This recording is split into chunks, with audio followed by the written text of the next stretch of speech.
Welcome back to All Things EVM. My name is Aaron, and on this channel we talk about everything that is Ethereum compatible. And today, guys, I want to talk about how to send some Ethereum from the Arbitrum network to the TIA network. Now, TIA itself isn't necessarily EVM. It's a little bit different. TIA in particular is a data availability layer, and it can be used on any chain. So it can be used on Solana, can be used on, it's part of the Cosmos ecosystem natively, but it can be used also for transactions on EVM chains.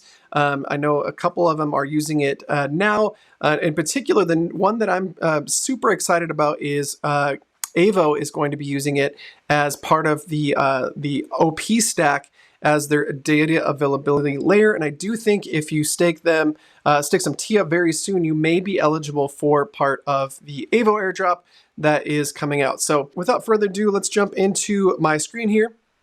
And so this is Squid Router. I'm going to put a link to this below. And this is going to be the easiest way to get TIA from any network that's Ethereum compatible. If you look here, you've got all these different versions of, there's so many available networks here.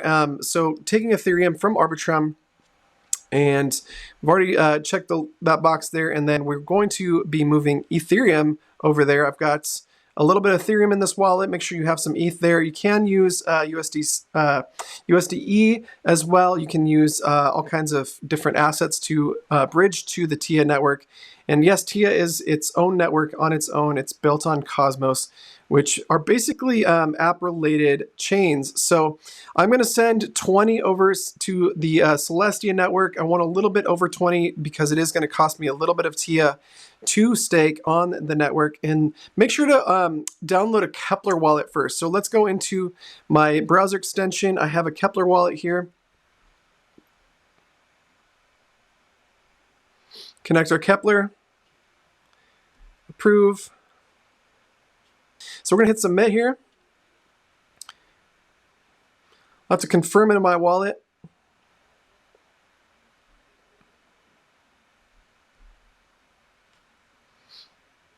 Gas fees on the Arbitrum network are pretty low right now, only getting about 61 cents there.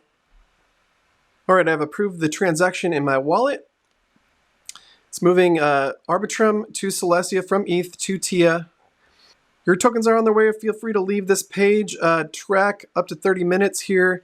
And we're just going to wait and see when they end up in my TIA wallet. Let's hit done.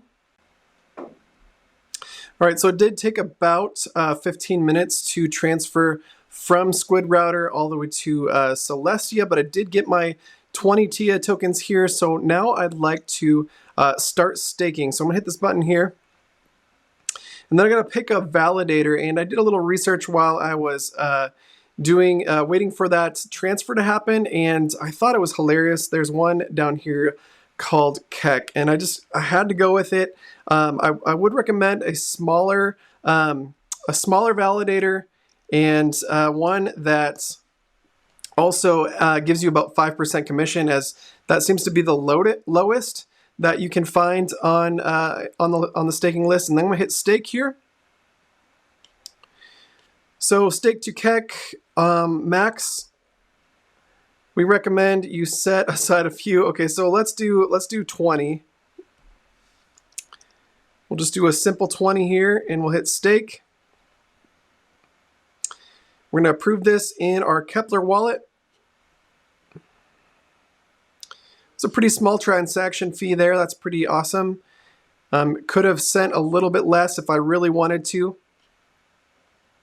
All right, so we have 20 staked TIA now. We have an available balance of 0.76 left over, and we will be making APR 15% here, plus any sort of airdrops and price appreciation, obviously, from the TIA token. Now, as far as the TIA token goes, I believe we have seen prices upwards of $20 already, currently at $17. So I do think Celestia has a very good future in the making here.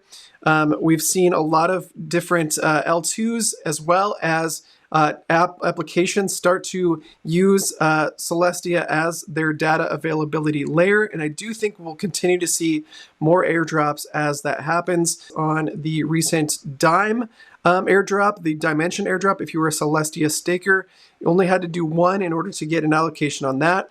And I do look forward to many other applications. In particular, I think, like I said at the beginning of the video, we may see an airdrop from Avo as they'll be using it. I did see some other updates from other applications starting to say that they're going to be using Celestia in their V2 versions or as their launch.